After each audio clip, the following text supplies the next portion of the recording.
তার শুভাগমনকে কেন্দ্র করে পাহাড় প্রকম্পিত হয়েছিল। কেনই বা হবে না?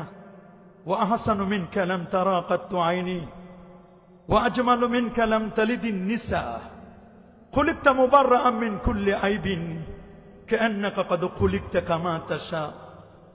কবি হাসান বিন সাবিত রাদিয়াল্লাহু তাআলা আনহু, যার জন্য নবীজি দোয়া করেছিলেন, আল্লাহুম্মা আইয়িদহু বিরূহিল কুদস, আল্লাহ আমার হাসানকে তুমি জিবরিলের দ্বারা সাহায্য করো।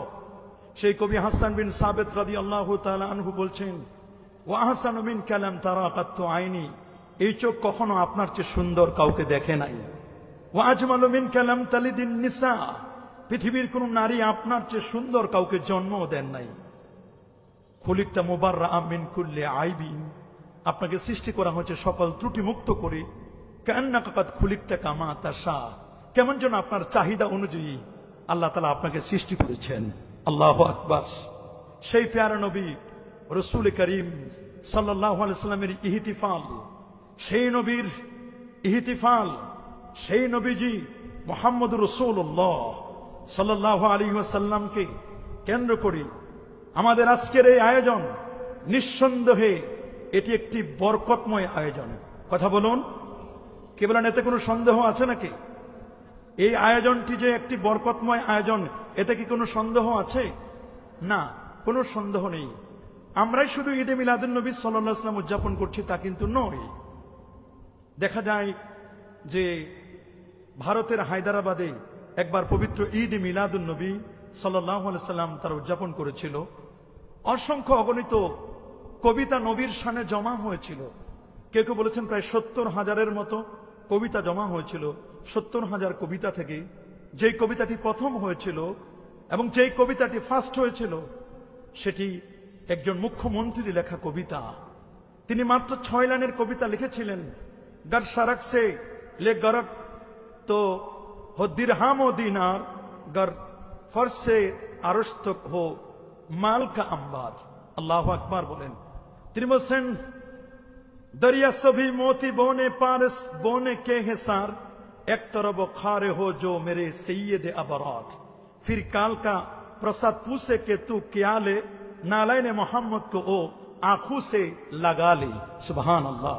কি চমৎকার করে কবি বলে দিয়েছিলেন যে শোনো, যদি পূর্ব থেকে পশ্চিম পর্যন্ত যত কস্টলি, যত দামি জিনিসগুলো আছে, সেগুলোকে যদি একটি জায়গায় জমা করা হয়, এই জমিন থেকে নিয়ে আল্লাহর আরশ পর্যন্ত যত স্বর্ণ এবং রৌপ্য আছে, যত দামি জিনিস আছে, এগুলোকে যদি একটি জায়গায় সমান করে রেখে দেওয়া হয়, আর সমুদ্রের মণিমুক্তাগুলো, যেটা সাগরের নিচে মণিমুক্তাগুলো আছে, এগুলো যদি সিঞ্চন করে একটি জায়গায় রেখে দেওয়া হয়, আর একতরফ হো মেরে সৈয়দে আবরার, আরেকদিকে যদি রাখা হয় আমার নবীজিকে, জিজ্ঞেস করা হলো তুমি নিবে কোনটি?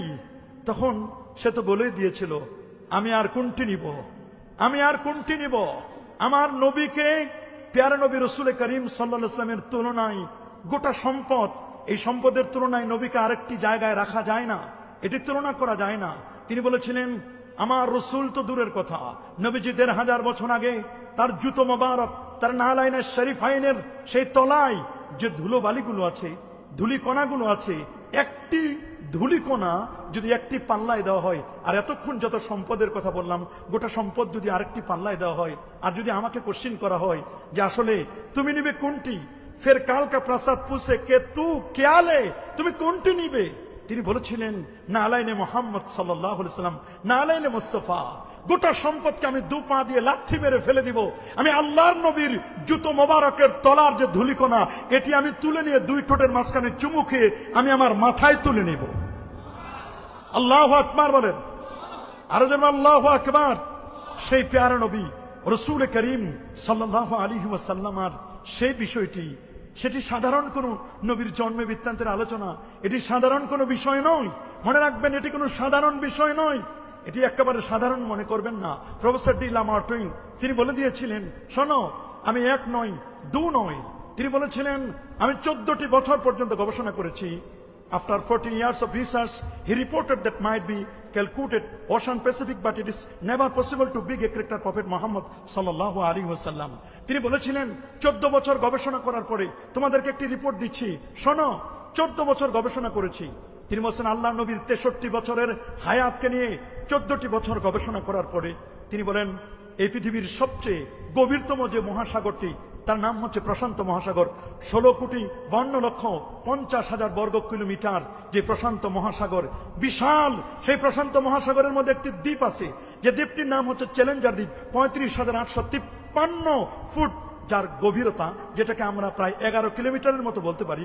তিনি বলেছেন সেই 11 কিলোমিটার সেই চ্যালেঞ্জার দ্বীপের তলায় যে বালুগুলো আছে, সেই বালুগুলো মানুষের সায়েন্স অ্যান্ড টেকনোলজি একদিন আপগ্রেড হবে। মানুষের সায়েন্স অ্যান্ড টেকনোলজি একদিন আপগ্রেড হয়ে মানুষ সেই 11 কিলোমিটার পানির নিচে, সাগরের প্রশান্ত মহাসাগরের তলায় চ্যালেঞ্জার দ্বীপের নিচে 11 কিলোমিটার নিচে যে বালুকণাগুলো আছে, সেই বালুকণাগুলো মানুষ একদিন কাউন্ট করবে, একদিন এটাকে তারা গবেষণা করবে, এই বালুকণাগুলো একদিন তারা এটাকে হিসাব করতে পারবে। কিন্তু প্রফেট মুহাম্মদ সাল্লাল্লাহু আলাইহি ওয়াসাল্লামের বায়োগ্রাফি, তার শান, তার মান, তাকে আলোচনা করে এটা আমরা কখনো শেষ করতে পারবো? জোরে না, আমরা কখনো শেষ করতে পারবো? পারবো না।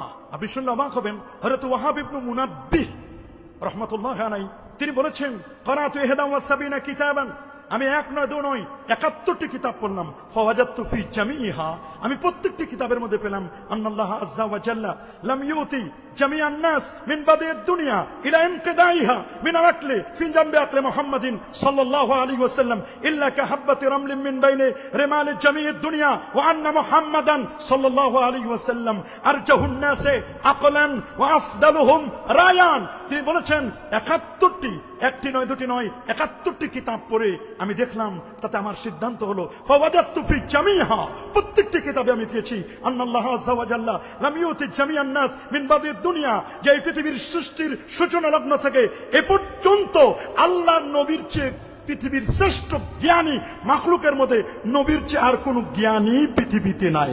আল্লাহু আকবার। নবীর চেয়ে বড় জ্ঞানী আর পৃথিবী। দুঃখজনক হলো সত্য, আমাদের এগুলো ভালো লাগে না, আমাদের এগুলো সহ্য হয় না। সহ্য হলেই কি আর না হলেই বাকি। প্যারা নবী রাসূল করিম সাল্লাল্লাহু আলাইহি ওয়াসাল্লামের শান মান এটি আমরা গিয়েই যাব। কে কি করলো কারোর সাথে আমাদের কোনো দ্বন্দ্ব নেই, কোনো কলহ নেই, কোনো ফিতনা নেই, কোনো ফাসাদ নয়। আমরা ইহতিফাল বিল মাউলিদ, নবীর জন্মে খুশি হব, আমরা নবীর জন্মদিন উদযাপন করব।